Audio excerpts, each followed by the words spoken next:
Reka mbasuze kandi bifurize kugira ibihe byiza ishya n'ihirwe mu byo muri gukora amahoro y'Imana akomeze kubana namwe bitewe n'ibice by'isi muri mu bigiye bitandukanye ndagira ngo namakuru yakomeje kugenda atangazwa ku bitangazamakuru bitandukanye n'inyandiko zakomeje kugenda zandikwa ku binyamakuru bigiye bitandukanye ariko ukabara ko mu Rwanda hakomeje kugenda hagarukaho bimwe mu bibazo bikomeza kugenda bigaragazwa mu bitagenda neza ku mibereho myiza y'abaturage b'igihugu cy'u Rwanda byose byakomeje kugenda bivugirwa mu nama yateranye ku 19 z'ukwezi kwa kane umwaka wa 2026 ko byakomeje kugenda bigarukaho n'imibereho myiza itarimo kuba yatangwa ku baturage b'igihugu cy'u Rwanda nkuko byakomeje kugenda bigaragazwa abaministeri bakomeje kugenda bitokingo cyangwa se babivugaho bakanavuga ko ubwisungane mu kwivuza abaturage benshi bakomeza kugenda bagaragaza ko bwakomeje kugenda buhenda ndetse kandi ko batabona amafaranga yo kubwishyura. Turi mu nama y'abaministeri atanye ku itariki 19 z'ukwezi kwa kane 2026 nkuko byakomeje kugenda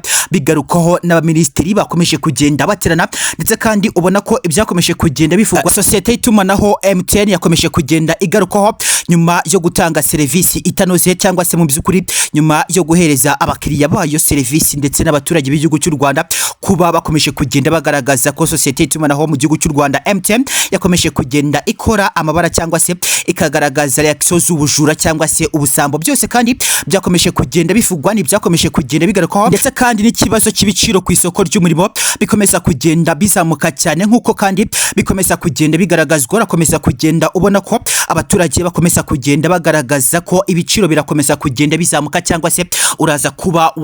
usanga ingendo zarazamutse amafaranga y'ingendo nyine yakomeje kugenda azamurwa uze kuba wasanga gaze iraza kuba yahenda bwo ndavuga gaze yo gucana mu ngo na gaze mu byukuri yo kuba ikoreshwa mu mirimo ya buri munsi cyangwa se essence nk'abamotari ndetse n'imodoka uraza kuba wasanga ko benshi barakomeza kugenda bagaragaza ko ari kibazo gikomeye cyane. Gusa iki ngiki ntabwo ari kibazo cy'igihugu cy'u Rwanda ni kibazo cy'intambara ikomeza kugenda igaragazwa ndetse kandi mu bivugwa nuko umuhoro wa Hormuz wamaze kuba wafungwa ndetse nyuma yo gufungwa bikaza kuba byatuma cyangwa se bigateza ibura rya gazi ndetse n'amazitu mu gihugu cy'u Rwanda ndetse kandi intambara iri guhuza Iran Ukraine ndetse na leta zunze ubumwe za Amerika bikomeza kugenda bigaragara ko ikomeza kugenda itera infect cyangwa se iteza ingaruka ku isi no hino hagiye hatandukanye uretse muri Amerika bikomeza kugenda bivugwa ko bashimuse ibigega by'igihugu cya Venezuela nyuma ya operation yakozwe yo kuba bashimuta umuperezida w'igihugu cya Venezuela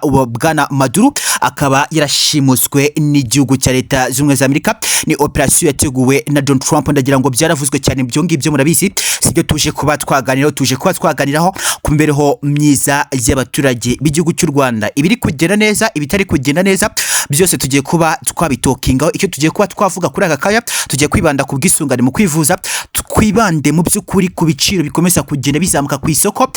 kwibande by'umwihariko kuri MTN yakomeje kugenda igaragaza ubusambo ariko mbere yuko nza kuba nabagezaho izi ngingo zose reka dutumikire abadutumye kugira ngo ibintu birisho kuba byagenda neza. Nibyo koko ubuzima bwawe bwamaze kujya mu kangaratete bitewe nuko warozwe indwara z'amarozi zidakira ugerageza kwivuza biranga burundu nta muganga n'umwe utigeze ushakiraho umuti ushaka gukira izi ndwara z'ibirozi warozwe bidakira ariko byaranze burundu. Ngiye kukurangira umuganga umwe usigaye ku isi wizewe uvura izi ndwara z'amarozi akazitsemba burundu ku buzima bwawe. Uyu muganga avura indwara zananiranye ku marozi zidakira bamwita Dr Pembe akorera kwijwi muri Kongo aho waba uri hose nkwibutsa ko umuti yawukugezaho ushaka gukira izi ndwara z'amarozi warozwe ariko zikaba zaranze gukira tugane kuri +24 38 Dr Pembe umwami w'abaganga. Tariki 15 Werurwe 2025 nibwo byakomeje kugenda bigaragazwa n'abaministeri bakomeza kugenda bizeza abaturarwanda b'igihugu cy'u Rwanda ko ubwisungane mu kwivuza bushobora kuba bwagabanuka ariko kandi ubu tuvugana umwaka ukaba ushize ndetse kandi ukaba urengaho igihe kingana n'ukwezi cyose bikaba byarakomeje kugenda bigaragazwa ko kuri tariki 15 nkuko byakomezaga kugenda bivugwa cyangwa se bisezeranwa abaturage benshi bari bamaze kuba bashyira muri mind zabo cyangwa se mu mitwe yabo bavuga uti ubwisungane mu kwivuza mu gihugu cy'u Rwanda bugiye kuba bwagabanuka. Ndagira ngo ni ibintu byakomeje kugenda bivugwa neza mwibuke hari ku itariki 15 z'ukwezi kwa gatatu 2025 byakomeje kugenda bigaragazwa ndetse kandi inama zakomeje kugenda ziterana zigaragaza uti ese ubwisungane mu kwivuza mu gihugu cy'u Rwanda buzagabanuka. Ibi ngibi mu by'ukuri abaturage benshi bari bamaze kuba basetinga cyangwa se bari bamaze kuba bashyira mu mitwe yabo ko ubwisungane mu kwivuza mu gihugu cy'u Rwanda bugiye kuba bwagabanuka. Byakomeje kugenda bivugwa ko ubwisungane bushobora kuba bwagabanuka bukagera ku 1500. Byakomeje kugenda bivugwa ariko kandi cyangwa se bukabwagera no ku 2000. Ariko ibi ngibi nubwo byavuzwe mu mwaka wa 2026 mu itangiro ryawo, mwakomeje kugenda mwumva ibyakomeje kugenda biza bivuguruza ibyavuzwe. Ndagira ngo nyine mwakomeje kugenda mwumva ko ubwisungane mu kwivuza byahise bishyirwa ku muvuduko uhambaye cyane cyangwa se byarazamuye ku kigero byanakanze abaturage benshi. Ndagira ngo benshi kugeza n'aka kanya ntabwo barabyumva neza, baracyavuga uti ni gute ubwisungane mu kwivuza bushobora kuba bwakwishyurwa 2020 ase tuzayakura. Ugasanga rero abaturage benshi barakomeza kugenda bitokingo cyangwa se bivugaho, ugasanga kugeza n'aka kanya abaturage bamwe na bamwe ntabwo babyumva neza, bagasaba leta y'u Rwanda kuba mu by'ukuri ngo yakongera ikicara ikanegosia, hakongera hakarebwa ese ibiciro twashyizeho ntabwo bibangamiye abaturage, byose bikaba byarebwaho. Ariko kandi abaturage nimba mu by'ukuri leta yarabyanzuye neza cyangwa se ikabyigo neza igasanga ntabwo bibangamiye abaturage,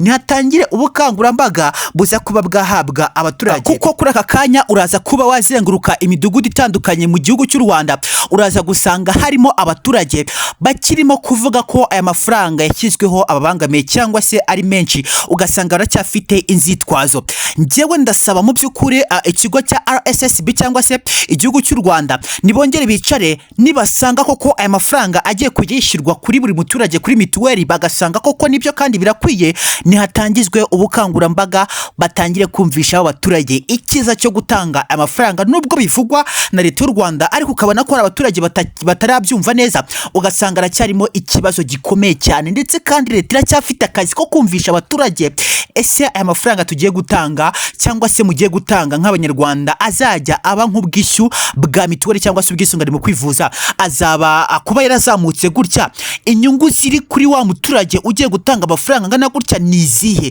Ese umuturage niyishyura amafaranga 2020 bwa buvuzi azahabwa buzaba buruta bwa bundi bwa mbere yatangaga 3000? Mu by'ukuri bizaba bitandukanye, izi difference zose bazigaragaza of course, kuko uraza gusanga ari abaturage bagifite ibibazo bigiye bitandukanye. Nanasaba RSSB nimba koko haricajwe babandi bavuze ko aya mafaranga agomba kwishyurwa kuri buri muturage, nibongere mu by'ukuri bavuga uti yego koko umuturage azajya yishyura 2020, yishyura 8,000, yishyura 5,000, yishyura 3,000. Hari n'abo nabonye bazajya bishyurirwa 4,000 na leta y'u Rwanda. Nkuko kandi bikomeza kugira bigaragazwa, nibasanga koko ibintu mu by'ukuri byaranzuwe kandi barebe ese koko umuturage aya mafaranga twashyizeho azayabona.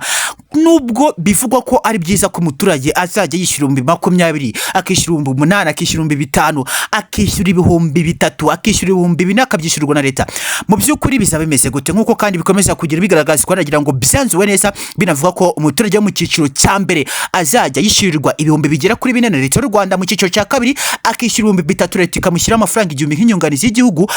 icyiciro cya gatatu akishyura 5,000 akabyishyura nta nyunganizi y'igihugu cy'u Rwanda igaragajweho, icyiciro cya kane akishyura 1,000 bigera ku 8 akabyishyura byose nta ruhare cyangwa se inyunganizi ya leta igaragajweho, icyiciro cya gatanu ho akishyura 20,20 byose. Nimba koko Minisiteri y'Ubuzima cyangwa se mu by'ukuri RSSB ubwo ngubwo na milite bakaba baricaye neza bagasanga koko aya mafaranga birakwiye ko umuturage ayishyura kandi koko kazayabona, kuko urasanga hari abaturage bamwe bakigaragaza ko bashyizwe mu byiciro, kandi ugasanga ibyiciro bashyizwemo baravuga ko amafaranga aya mikoro mu by'ukuri hagendeye bavuga uti mu cyiciro cya kane wenda umuturage arishyura 8,000 mu by'ukuri arakorera 200,000 ku kwezi, arakorera 300,000, ugasanga ari umuturage washyizwemo atakorera 50,000. Ahangaha harimo ikibazo gikomeye